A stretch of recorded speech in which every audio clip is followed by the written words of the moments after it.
करेंगे वक्फ बिल की, जिस पर बवाल है। राजस्थान वक्फ बोर्ड चेयरमैन खानुखा बुधवाली ने केंद्र सरकार की ओर से वक्फ बोर्ड के कानूनों में संशोधन के लिए पारित बिल पर विरोध जताया है। संशोधित बिल को बीजेपी की मानसिकता के आधार पर तैयार करने के आरोप लगाए हैं, जिससे धर्म विशेष को निशाना बनाने की कोशिश की जा रही है। वक्फ बोर्ड के साथ साथ दूसरे धार्मिक स्थलों की संपत्तियों पर भी कानूनी अड़चनें सामने आ सकती है, उन्होंने कहा। साथ ही वक्फ बोर्ड चेयरमैन ने कहा कि इस मामले में अपनी अगली रणनीति तैयार करेंगे। खानुखा बुधवाली से बात की है हमारे संवाददाता राकेश शर्मा।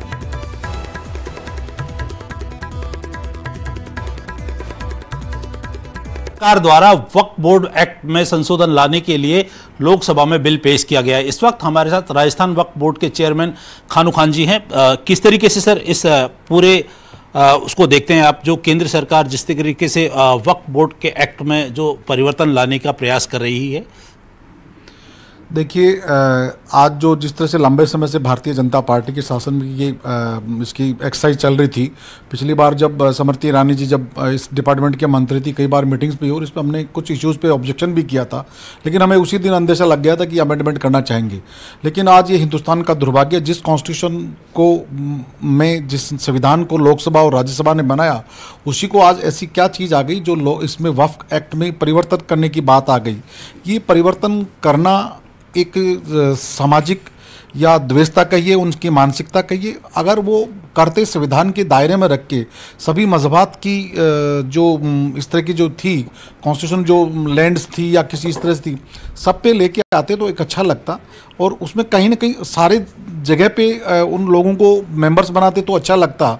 लेकिन केवल ऐसी क्या नौबत आ गई जो इस वक्त में अमेंडमेंट करने की, जो इस भाजपा सरकार को ऐसी परिस्थिति बनी। अब चूंकि लोकसभा में बिल पेश किया गया है और जिस तरीके से आर्टिकल 40 और सेक्शन 85 दोनों में जो चेंजेस की बात की जा रही है, किस तरह का असर इससे होगा? देखिए, बिल्कुल असर तो होगा। इसमें जो 40 जो सेक्शन जो है उसके अंदर भी आप वक्फ में जो जिसकी मनसा के मुताबिक वो जाति धर्म के लोग से वक्फ की लैंड नहीं बनी। जिस रियासत में जहाँ वक्फ की लैंड, जो मंदिर या कहिए मस्जिद कहिए, कब्रिस्तान कहिए, दरगाहें कहिए, जिसमें वहाँ के राजा नवाब या जो ज़मीन लैंड करते थे, उस पर उस संस्थाओं का उसमें नगद के बजाय उनसे आमदनी से काम चलता था और उस पर कोई इंक्रोच करता था।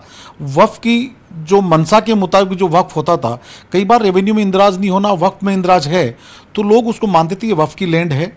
और उसमें वो कुछ समय पीरियड से भी ज़्यादा अनलिमिटेड टाइम देवस्थान और वक्फ बोर्ड में सेम पोजीशन थी कि इसमें कभी भी अपील भी जा सकता है।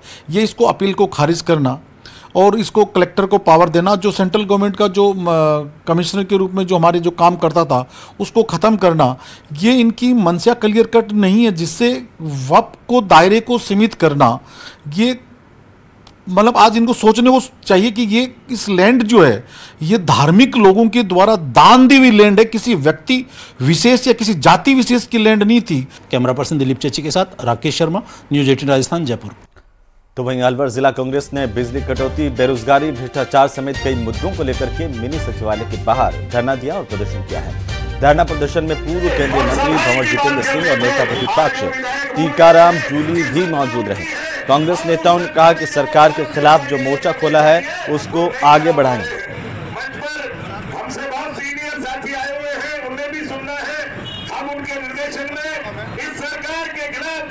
ये सरकार जो है, जो एक इसलिए विश्वास खो चुकी है, 8 महीने के अंदर ही ये सरकार फेल हो चुकी है।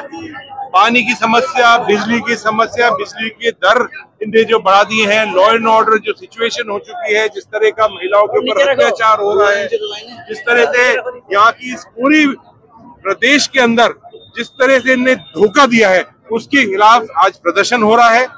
राजस्थान सरकार कर रही है और जयपुर में पहली बार ऐसा हुआ है कि जो भी संगठन धरना प्रदर्शन करना चाह रहे थे, एक भी संगठन को अनुमति सरकार के द्वारा नहीं दी गई।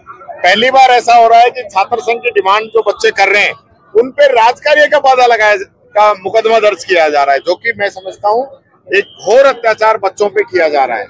पहले कभी भी इस प्रकार के आंदोलन होते रहे हैं, हमेशा 151 में बच्चों को बैठाते थे, लेकिन ये सरकार बच्चों का भविष्य खराब करने के लिए उन पे राजकार्य का बाधा का मुकदमा जो लगा रही है, ये गलत है।